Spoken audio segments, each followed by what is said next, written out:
Well, good morning, ladies and gentlemen.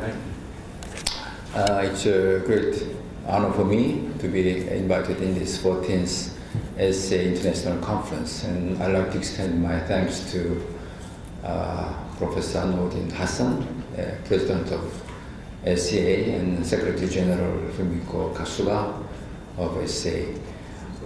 Well, my talk this morning is that the title is Sustainable Development Strategies for Asia and Possible Cooperation Plans. Well, the contents are as follows. First of all, I'd like to talk about the rising century for Asia, and then Asian Union and future in Korea and cooperation plan for sustainability. Since already the time is passing pretty fast, I'd like to make my short talk as much as possible. Let me get this mic.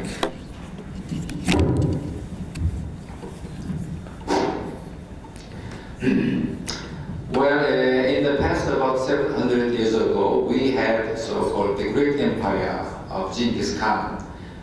He established Pax Mongolica with mighty power and innovative software and pragmatism.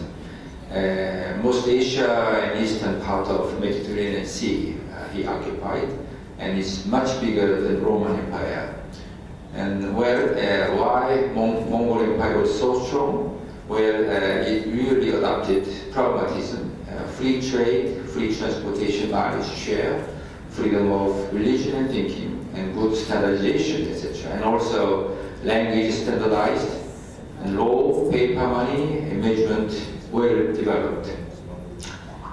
The State of the Future, State of the World Report 2007 made by HYUN tells that the rising Asia is the typical mega trend in this century. The Financial Times, England, it also said that the world power steadily moves to the east from the west, and the shift of world manufacturing from England to USA and East Asia also. You can see the rising Asia in these statistics that rapid rising of Asian countries such as China, India, etc. You can see that the change of world GDP after the year of 1500, during 1500 to 1820, more than 50% of world GDP belonged to Asia. Did you know that? However, after that, during 1820 to 1950, Asian GDP rapidly decreased. After 1950, Asian GDP is again rapidly increasing. Went down. Citigroup predicts that the GDP of China overpasses that of USA by 2020, but I think it will come earlier than that, maybe next year or the year of next. You can see here, here see that in the past, say Europe, occupied pretty much, but it's decreasing. USA pretty much, in early 90s, but it's decreasing also. And China is increasing, the portion is increasing, and also, Asian countries recently, the portion of GDP is increasing. You can see here that the portion of Asia in world GDP is pretty much increasing, as you can see.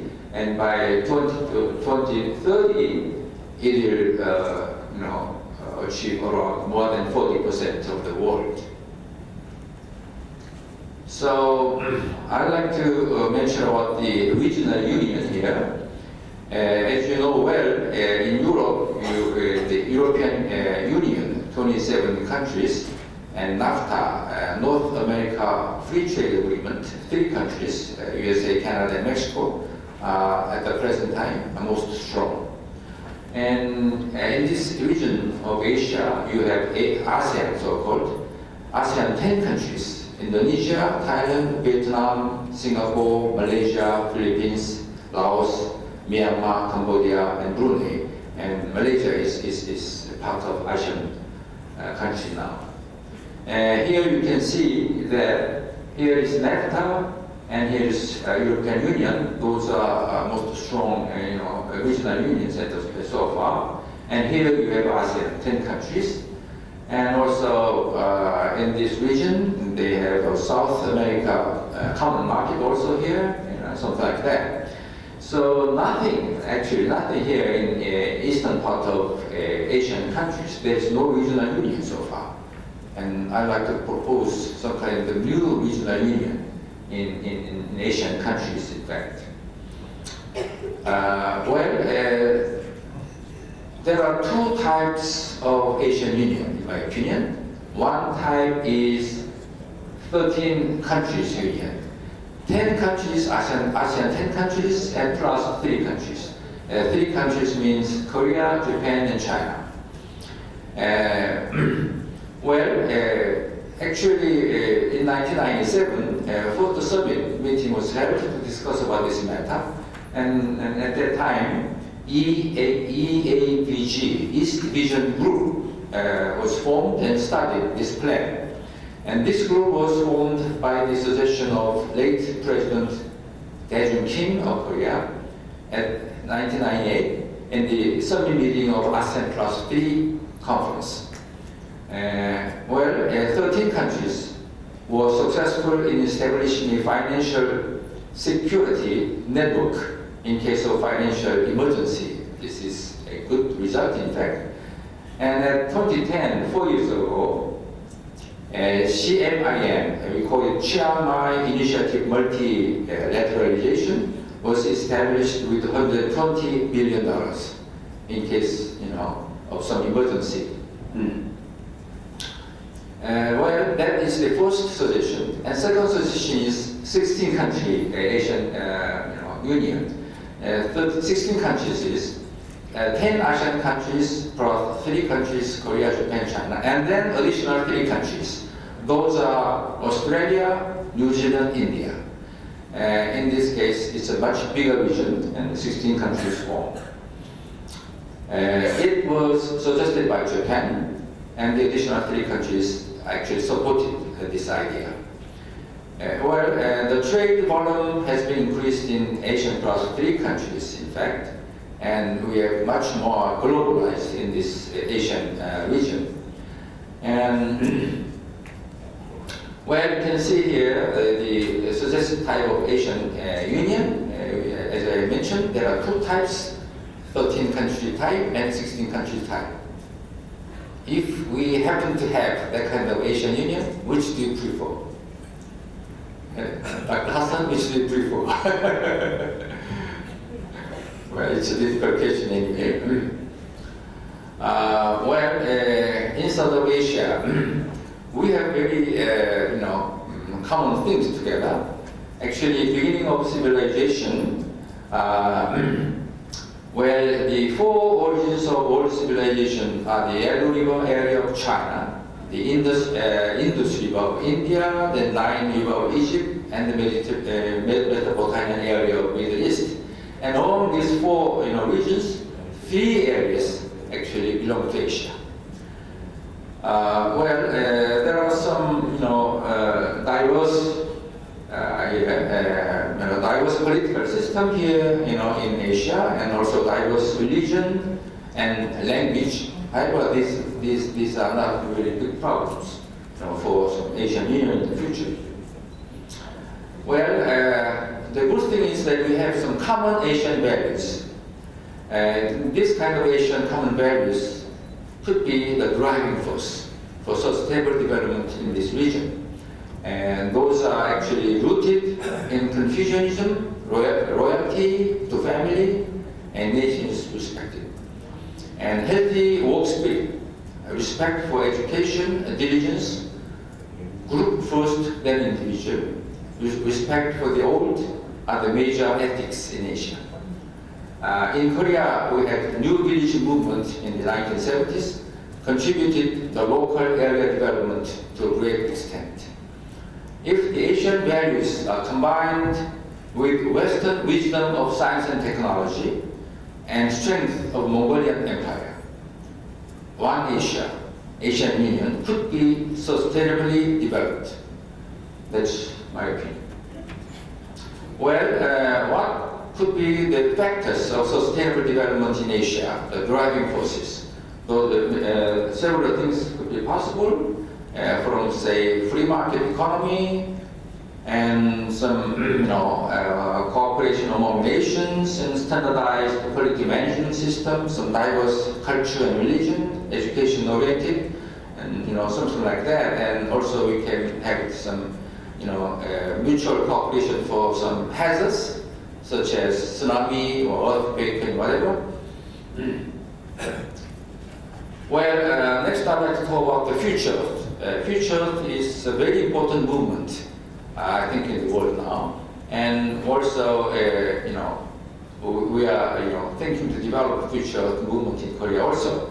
As you know well, future is a global platform for global sustainability and international scientific research collaboration established by HYUN, ISSC, Belmont Forum, UNESCO, IGFA, UNEP, etc. It's a very big and important movement. And future addresses issues critical to poverty alleviation and development such as food, water, energy, conservation of biodiversity, and human security in order to achieve global sustainability, which is really critical factor for human being in the future. And future explores the economic implications of inaction and action and options for technological and social transformations towards a low-carbon future. We have some challenges for implementing futures in Asia.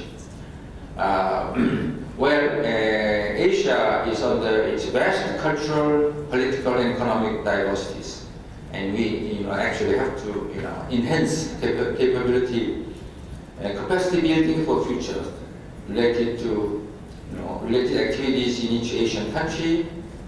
And we have to prepare textbooks and open courses for global sustainability from the beginning. So we have to begin. And we also have to establish some core centers for capacity building, for education and research towards future. And we also need to enhance studies for societal application and services to activate interactions among science, society, and policy.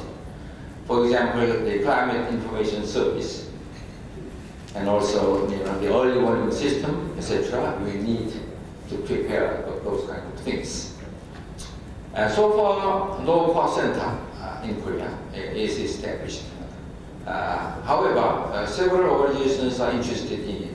Some possible organization could be CAST, Korean Academy of Science and Technology, which I belong to now, and KNSA, National Academy of Sciences Korea, and several respected persons from KNSA come here actually. And COPRI, Korea Polar Research Institute, and KIST, Korea Institute of Science and Technology, and KISTEP, Korea Institute of Science and Technology and Variation Planning, and STEPI, SNT Policy Institute, etc. And one of these organizations could be responsible for introducing future in Korea. However, the government organization called MSIP, Ministry of Science, ICT and Future Planning, should be responsible for organizing the core center of futures in Korea. So I hope in the future I'd like to discuss this matter with some important persons in Korea, and anyway to initiate future in Korea. Well, finally I'd like to mention about how we can cooperate for each other, for sustainability in this region. Big worldwide issues related to science and technology towards sustainability are as follows. Definitely climate change problem, shortage of energy, diseases, shortage of water, and shortage of food, and air and water pollution, and many others. Well, you can see here, this is the some water shortage in the world. Here you can see some red color region is very much short of water, and blue color is pretty plenty of water, etc., etc. And here you can see that here is Korea, Japan, and China, and this area is also short of water, in fact. So in the near future, I think water is the most important problem for sustainability of the world, I think. Well, UN says that the statistics of the shortage of water, and 70% of Earth is covered by water. However, the 20th century is that of petroleum in the past, but now this 21st century is the century of water. And only 0.5% of water on Earth is drinkable. Now 1 billion people are short of water, and 1.1 billion people use polluted water now. And 5 million people die by polluted water every year, something like that. So we need to conquer the shortage of water in the near future by mutual cooperation. Actually, 2 months ago, we established a water research center in Cambodia, and the Korean government, spent some money to establish the kind of center. And I went there and I found that earth problem is a very big problem in Cambodia. There are a lot of polluted water, and many people are short of water. Well, this shows you the energy consumption. We are using a lot of energy now. Those are all increasing. So sooner or later, we are short of the natural, petroleum, energy, etc., etc. So, for cooperation plan, I'd like to propose forming of Asia State first. Asia State means Asian Statistical Organization. I'd like to say history of European Union and Eurostat. Foundation of European Union. European Union founded in 1993, and Eurostat founded much earlier, first in 1953, actually 40 years before EU founded. And Eurostat means European state. Eurostat began with statistics of coal and steel, but later it was responsible for all national statistics, which helped the foundation of EU. If we were to make, say, Asian Union with, say, 13 countries or 16 countries, we need to standardize national statistics first. That's actually the beginning stage of some kind of regional union. Eurostat plays an important role for economic problems of UN, and it influences OECD and UN. Now it is a prominent statistical organization in the world now. And Asian Vision for cooperation of economic, scientific, and technological problems, statistical standardization becomes important, it's critical. So Asia Stat, which is similar to Eurostat, should be established first in Asia before forming some kind of Asian Union. The cooperation center among 3 countries, Japan, Korea, and China, was established actually 3 years ago. The summit meeting of 3 countries in 2010, 4 years ago, at Jeju Island in Korea, it was decided that the cooperation center among 3 countries, would be established in Seoul. And then, how we can initiate Asian State? We can make a statistical team inside of the cooperation center of 3 countries. Now the cooperation center is located in Seoul, Korea now. So I hope that Asia State, the initial stage of Asia State, should begin in the cooperation center of 3 countries in Seoul. That could be the beginning of Asia State first. And then, the birth of Asian Union should be based on mutual cooperation of 3 countries plus ASEAN, 10 countries. And the summit meeting among 3 countries in May 4 years ago agreed Vision 2020, and joint announcement for cooperation on standards, and joint announcement for cooperation on science innovation. And those are the visions, but since I have no time, I'll just skip it. Well, and then a joint announcement for cooperation on standards. That is actually three-country cooperation at that time. And some health and medical technology should be involved also for this kind of mutual cooperation. And also we need some ODA assistance also. As far as I know, Japan is spending pretty much money on ODA, and Korea begins to spend money, but not enough yet. This shows the statistics of ODA of many countries, and USA #1, and Germany, England, France, Japan is #5, and Korea is pretty behind now. But Korea is increasing the ODA money now, and it's rapidly increasing now. International cooperation program of NRF. NRF means National Research Foundation of Korea, which is the funding organization of Korea. And at the present time, NRF actually have some mutual agreement, memorandum of understanding with the 12 countries in Asia, Japan, China, and only 4 countries in ASEAN. I don't know why. Indonesia, Thailand, Vietnam, Philippines. NRF have some MOU with these 4 countries, but unfortunately we don't have any MOU with Malaysia. But I have to push that why the NRF does, so far did not have MOU with Malaysia and other countries also. Well, the reason why this is important is that we can spend some money for mutual cooperation, some studies also. I'd like to propose the stepwise cooperation plan, and then we need some kind of agreement first, and then we need some kind of agreement for sustainable development. Sustainable development. We need to form some committee on that, and also some research fund should be provided to study, and some countries may spend some money for that. And finally, I'd like to propose you some stepwise cooperation plan, and from small and easy projects first, and appropriate technology, and manpower, education, health and water and sanitation, etc. Those are important issues for sustainability, and standardization in all possible areas, and some joint Asian societies we may have that. And for other cooperation plans, I think this could be important.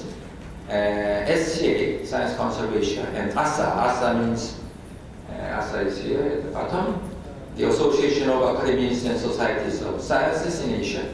Those two organizations can play some important roles for mutual cooperation plans in this region.